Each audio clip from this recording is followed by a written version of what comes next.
அஸ்ஸலாமு அலைக்கும் ஃப்ரெண்ட்ஸ். இன்றைக்கி டீ கேக் ரெசிபி பார்க்க போகிறோம். முதல்ல 2 முட்டையை உடைச்சி ஊற்றிக்கலாம்.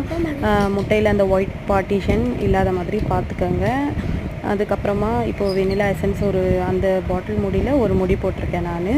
அதுக்கப்புறம் ஒரு பிஞ்ச் அளவு சால்ட் போட்டுக்கோங்க. ஏன்னா சுகர் என்ஹான்ஸ் பண்ணும் கொஞ்சம். அதுக்கப்புறம் பீட்டர் ரெடி பண்ணிக்கோங்க. இப்போ சுகர் எடுத்துக்கலாம்.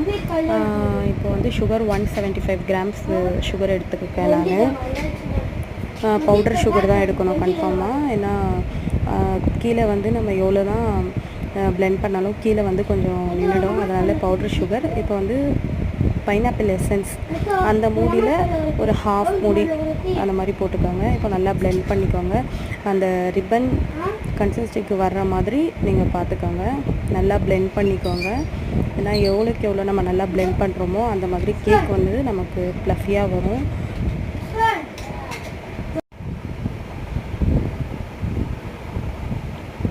லோ ஹை ஃப்ளேம் பண்ணி நல்லா பிளெண்ட் பண்ணிக்கோங்க. பிளெண்ட் பண்ணிவிட்டு இப்போ இந்த மாதிரி இருக்கணும் பார்த்துக்கோங்க நீங்கள், அந்த மாதிரி இருக்கிற மாதிரி.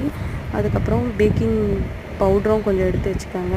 இது மில்க் அண்ட் பட்டர் பாயில் பண்ணி வச்சுருக்கேன். மில்க்கு அதுலேயே பட்டர் போட்டிருக்கேன்.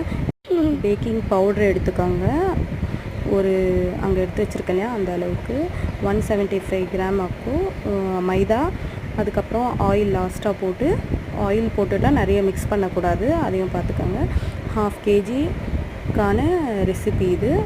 Perfect tea cake recipe. இதை ட்ரை பண்ணி பாருங்கள். இப்போது 10 மினிட்ஸ் ப்ரீ ஹீட் பண்ணி வச்சுருக்கிற ஓடிஜியில் 180 டிகிரியில் பேக் பண்ணி எடுத்துக்கோங்க. இப்போ பர்ஃபெக்டான டீ கேக் ரெடி ஆகிடுச்சு. இந்த ஒரு பீஸ் நம்ம 10 ருபீஸ்க்கு சேல் பண்ணலாம்.